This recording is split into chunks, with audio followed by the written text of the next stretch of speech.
नमस्कार। कहानी माला में आज सुनते हैं हितोपदेश की एक कहानी, कपोतों की एकता। कपोत का अर्थ होता है कबूतर। एकता में मंत्र की भांति ही शक्ति होती है। एक शिकारी था। शिकारी शिकार की विद्या में बड़ा चतुर था। वह पक्षियों को फंसाने के लिए नए नए उपाय करता ही रहता था। एक दिन प्रभात के पश्चात का समय था। शिकारी अपने जाल को लेकर वन में गया। वह मैदान में जाल बिछाकर उसके ऊपर चावलों के दाने बिखेर कर एक झोप में छिपकर बैठ गया। पक्षियों के आने की बाट देखने लगा। दुष्ट मनुष्य इसी तरह जाल बिछाकर चुपचाप झोप में छिप जाया करते हैं। कुछ देर के पश्चात उधर से ही आकाश मार्ग से उड़ता हुआ कपोतों का एक दल निकला। दल के प्रधान का नाम चित्रग्रीव था। चित्रग्रीव बड़ा बुद्धिमान और अनुभवी था। ऊपर उड़ते हुए कपोतों की दृष्टि पृथ्वी पर पड़ी। पृथ्वी पर बिखरे हुए चावलों के दानों को देखकर कपोतों के मुंह में पानी आ गया। वे रुक गए और चावलों के दाने को खाने के लिए नीचे उतरने लगे। चित्रग्रीव बोल उठा, क्या बात है भाइयों, नीचे क्यों उतर रहे हो? एक कपोत ने उत्तर दिया, देखो पृथ्वी पर कितने चावलों के दाने बिखरे हुए हैं। चावलों के उन दानों को खाने में बड़ा मजा आएगा। हम पृथ्वी पर उतरकर उन्हें खाएंगे। चित्रग्रीव ने सोचते हुए कहा, हाँ देख तो मैं भी रहा हूं, पर वन में चावलों के इन दानों को बिखरा हुआ देखकर मेरे मन में बड़ा विस्मय हो रहा है। सोचने की बात है कि वन में चावलों के दाने कहां से आ गए। मुझे तो चावलों के इन दानों में षड्यंत्र की गंध आ रही है। एक दूसरा कपोत बोला, तुम्हें तो चारों ओर षड्यंत्र ही दिखाई पड़ता है। भला चावलों के इन दानों में क्या षड्यंत्र हो सकता है? ऐसे चावल और कहां मिलेंगे? हम पृथ्वी पर उतरकर अवश्य खाएंगे। चित्रग्रीव ने सोचते हुए कहा, हाँ चावल के दाने अच्छे तो हैं, पर लोभ में पड़कर उन्हें खाने के लिए नीचे नहीं उतरना चाहिए। कहीं ऐसा ना हो कि हम नीचे उतरे और विपत्ति में फंस जाएं। पहले वाला कपोत बोल उठा, विपत्ति में कैसे फंसेंगे? आसपास कोई आदमी भी तो दिखाई नहीं पड़ रहा। चावलों के दानों को छोड़ना नहीं चाहिए। जो सामने के भोजन को छोड़ देता है उसे भूखा रहना पड़ता है।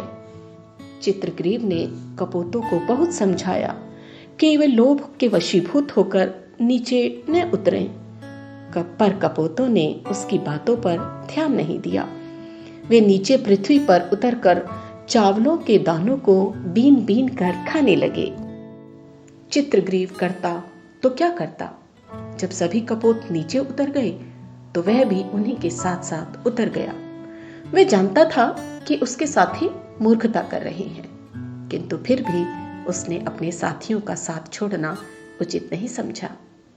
अच्छे विचारों के लोग अपने बुरे साथियों की भलाई के लिए भी उनका साथ कभी नहीं छोड़ते।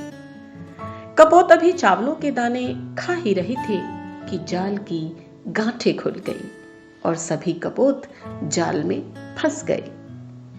कपोत जाल में फंसकर छटपटाने लगे, दुख प्रकट करने लगे और अधीर होकर हाय हाय करने लगे। चित्रग्रीव विचारों में डूबा हुआ था।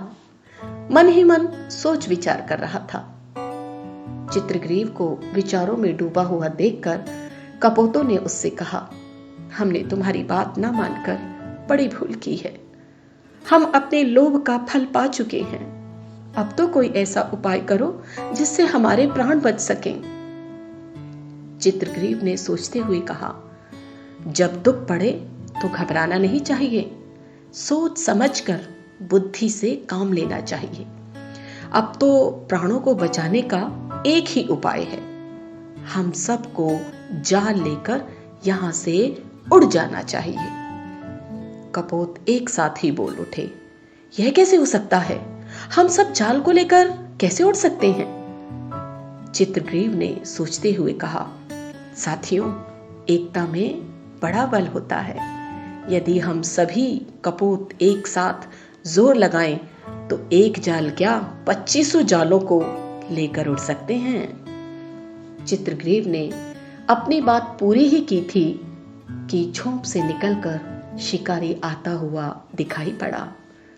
चित्रग्रीव बोल उठा, साथियों देखो, शिकारी आ रहा है। हमें जाल में फंसाने के लिए उसी ने चावल के दाने बिखेरे हुए थे। वह हमारे पास आए इससे पहले ही हमें एक साथ जोर लगाकर जाल को लेकर उड़ जाना चाहिए। विपत्ति ने कपोतों में एकता पैदा कर दी। वे उड़ने के लिए एक साथ ही पंख फड़फड़ाने लगे। आश्चर्य! एक साथ ही जोर लगाने से कपोत जाल सहित उड़ गए। शिकारी ने ऐसा अद्भुत दृश्य कभी नहीं देखा था। शिकारी ने कुछ दूर तक जाल सहित उड़ते हुए कपोतों का पीछा किया और कुछ दूर जाने पर ही उसका साहस टूट गया। वह पीछे लौट गया। कपोत उसकी पकड़ से दूर निकल गए, बहुत दूर निकल गए। लोभ ने तो कपोतों को फंसा दिया था, पर एकता ने उन्हें मृत्यु के मुख में जाने से बचा दिया, बिल्कुल बचा दिया। इस कहानी से शिक्षा मिलती है कि मार्ग में पड़ी हुई किसी अच्छी वस्तु को लेने से पहले अच्छी तरह विचार कर लेना चाहिए। अच्छी वस्तु को देखकर मन में लोभ नहीं करना चाहिए। विपत्ति में घबराना नहीं चाहिए। विपत्ति में आपस में मिलकर काम करने से संकट के बादल दूर हो जाया करते हैं। बुद्धिमान और अनुभवी मनुष्यों की बातों को मानना चाहिए और उनके अनुसार आचरण भी करना चाहिए। आज हम सभी को आवश्यकता है इस एकता की, परिवारों में, समाज में और हमारे देश में। धन्यवाद।